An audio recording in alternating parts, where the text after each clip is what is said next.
2026 தமிழக சட்டப்பேரவை தேர்தலுக்கான தேதி இன்னும் அறிவிக்கப்படாத நிலையில் ஒவ்வொரு அரசியல் கட்சிகளும் யார் யாருடன் கூட்டணி அமைத்துக் கொள்வது, எந்த கூட்டணி வலுவான கூட்டணி என்பதான கேள்விகள் எழுந்து வரும் நிலையில் அதிமுக இப்போது தேர்தல் களத்தில் மிக வேகமாக தன்னுடைய நிலைப்பாட்டுகளை அடுத்தடுத்து எடுத்து வரதை பார்க்க முடியுது. அந்த வகையில் அதிமுக வருகிற 2026 சட்டமன்ற தேர்தலில் 165 இடங்களில் போட்டியிடுவதை அதிகாரப்பூர்வமாக முடிவு செய்திருப்பதான சில நம்பகத்தகுந்த வட்டாரங்கள் தெரிவிக்கின்றன. இந்த அடிப்படையில் அதிமுக கடந்த 2021ஆம் ஆண்டு தேர்தலில் 179 தொகுதிகளில் போட்டியிட்டது.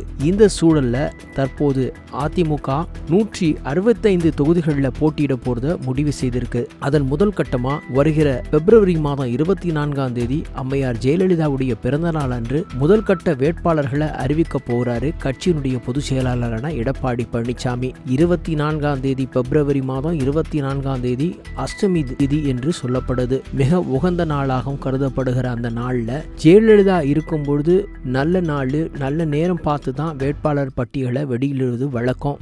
அதே போல் அந்த வரிசையில் அப்படியே கடைபிடிக்கும் வண்ணமாக எடப்பாடி பழனிசாமியும் ஜெயலலிதாவுடைய பிறந்த நாளான பிப்ரவரி 24ஆம் தேதி அஷ்டமி திதி என்பதால அன்றைக்கு வேட்பாளர் பட்டியலை வெளியிட முடிவு செய்திருக்காரு. தமிழக அரசியலை பொறுத்த மட்டும் திமுக கூட்டணி, அதிமுக பாஜக கூட்டணி, நாம் தமிழர் கட்சி, தமிழக வெற்றி கழகம், தாவேகா கட்சி என 4 கட்சிகள் போட்டி களத்தில் நின்றிருக்கு. தமிழக தேர்தல் களத்தில் 2026 தேர்தல் களம் 4 முனை போட்டி களமாக அமைந்துள்ள இந்த நிலையில அதிமுக தனது கூட்டணியில அங்க வகிக்கக்கூடிய பாஜக, அமமுக, பாட்டாளி மக்கள் கட்சி, தமாக, இந்திய ஜனநாயக கட்சி, புதிய நீதி கட்சி, புதிய பாரதம் கட்சி, தமிழக மக்கள் முன்னேற்ற கழகம், உழவர் உழைப்பாளர் கட்சி, ஜனதாதளம் செக்யூலர் ஆகிய கட்சிகளை எல்லாம் இணைச்சிருக்கு. இது மட்டும் இல்லாம தேமுதிகவும் புதிய தமிழகமும் விரைவில் இணைவார்கள் என்றும் எதிர்பார்க்கப்படுகிற நிலையில பல்வேறு கட்டமான பேச்சுவார்த்தைகளை நடத்தி இருக்குது.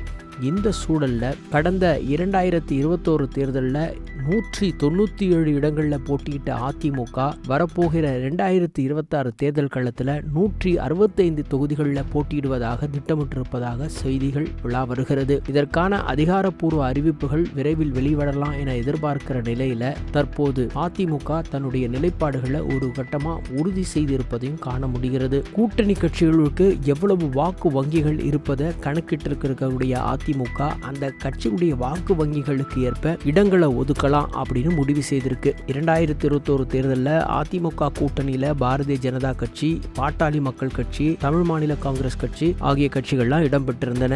அப்போது அதிமுகல 179 தொகுதிகளிலும் பாஜகவுக்கு 20 தொகுதியும், பாமகவுக்கு 23 தொகுதியும், தமாகவுக்கு 6 தொகுதிகளும் போட்டியிட முடிவு செய்திருந்தது. 39.71% ஓட்டுகளையும் கடந்த காலத்தில் பெற்ற நிலையில இப்போது அதே கட்சிகள் இந்த தேர்தலிலும் கூட்டணி அமைத்திருக்கிறது என்பதை முக்கியமான செய்தியா பார்க்கணும். எது எப்படி இருந்தாலும் தனி பெரும்பான்மையோடு ஆட்சி படத்தை அலங்கரிக்க வேண்டும் என்ற நிலையில எடப்பாடி பழனிசாமி இருக்காரு. தங்களுக்கான வாக்கு வங்கிகளை குறைஞ்சிடாமலும் கடந்த முறை சொற்ப வாக்கு எண்ணிக்கைகள்ல தோத்து போன தொகுதிகளில் இந்த தடவை வலுவான கூட்டணி அமைச்சிருப்பதனால நிச்சயம் அதை கூட்டணி கட்சிகளுக்கு விடாம தாமே அதிமுகவுடைய வேட்பாளர்களை களமிறக்கி அதன் மூலமா அதிமுகவுக்கு வலு சேர்க்கணும் என்பதில் எடப்பாடி பழனிசாமி மிக தெளிவாக நேர்த்தியாக சில காய் நகர்த்தல் விவரங்களை செய்து வராரு. எனவே எது எப்படி இருந்தாலும் ஜெயலலிதாவுடைய பிறந்த நாள் அன்று அதிமுகவினுடைய வேட்பாளர் பட்டியலை முதல் கட்ட பட்டியலை வெளியிட போறாரு எடப்பாடி பழனிசாமி.